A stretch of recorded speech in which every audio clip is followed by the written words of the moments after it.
Welcome to our presentation, where we will be investigating the urban and rural success rates in businesses because we are interested in understanding why the rate of default is very high in our economic world today.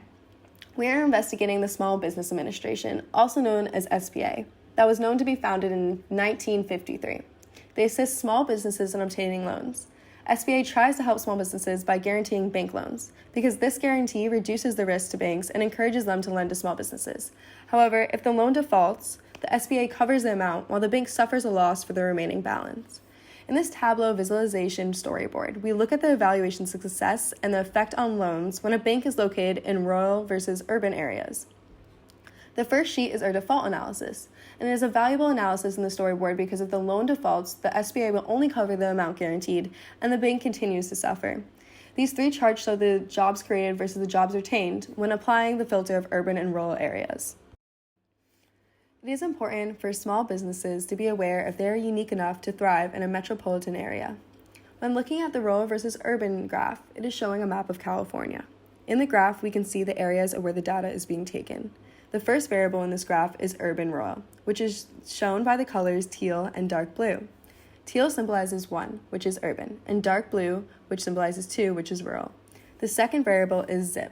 The zip codes are then filtered by urban and rural to show what zip code should be colored teal or dark blue for more organization. This graph is important to visualize the location of the data and how it correlates with the success rates we will discuss later in the presentation. Following this graph is the jobs created plus the urban and rural areas. This graph shows the jobs created by zip code. The more jobs created, the larger the bubbles. It is color-coded by rural and urban using the same colors as the other graphs. It is important to show which location is creating more jobs because this shows growth within businesses. With more growth comes more opportunities and more potential loans.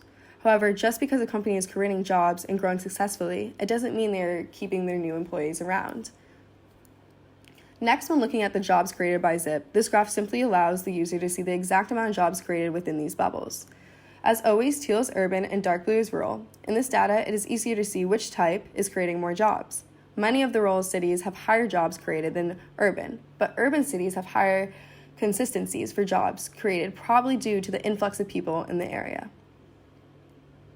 Jobs retained plus the urban and rural graph shows the jobs retained by zip code. The more jobs retained, the larger the bubbles once again. Again, it is color-coded to meet the filters of urban and rural. This graph differs from the jobs created because it shows the locations that have grown but also have steadily maintained their performance since they have retained the jobs they have created.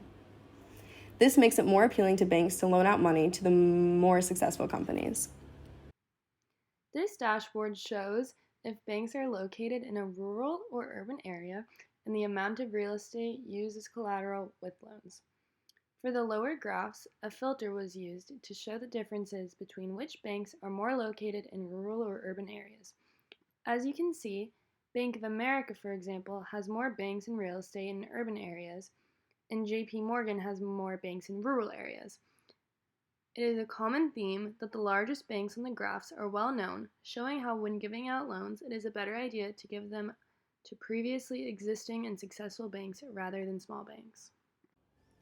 This next graph on defaults and loans is a donut graph that is comparing the gross approved loans in urban and rural areas that have been paid in full. As you can see, urban cities take up a majority of the gross approved loans.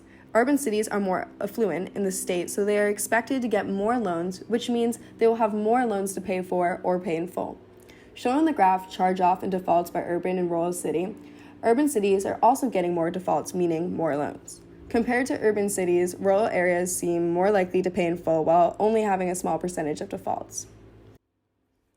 The second donut graph we are looking at is comparing the gross approved loans in urban and rural areas that have charged off amounts.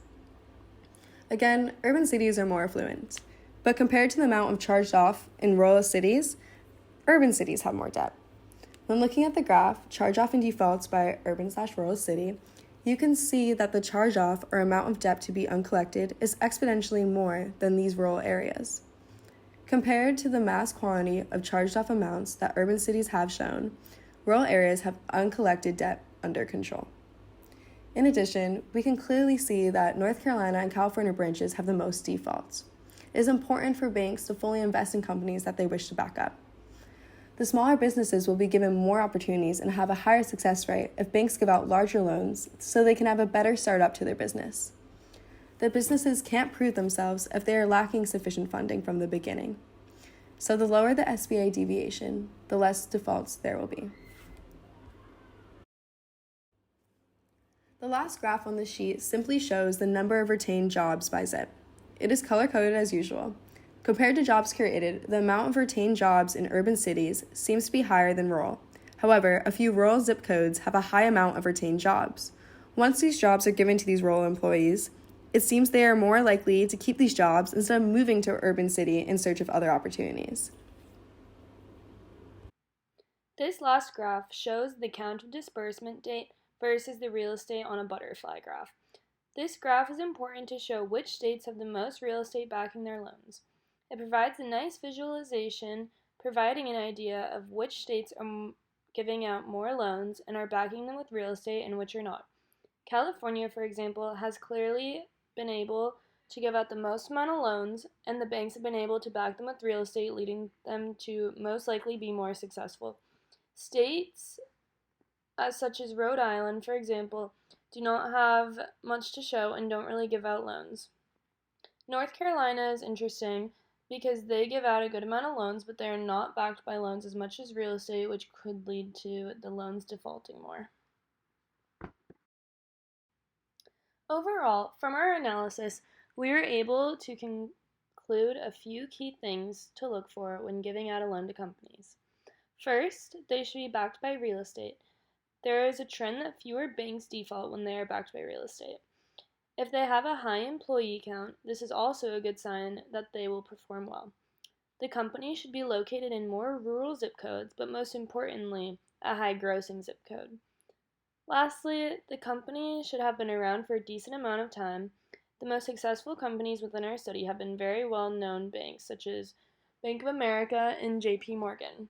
Thank you so much for listening, and I hope that you take our data into consideration.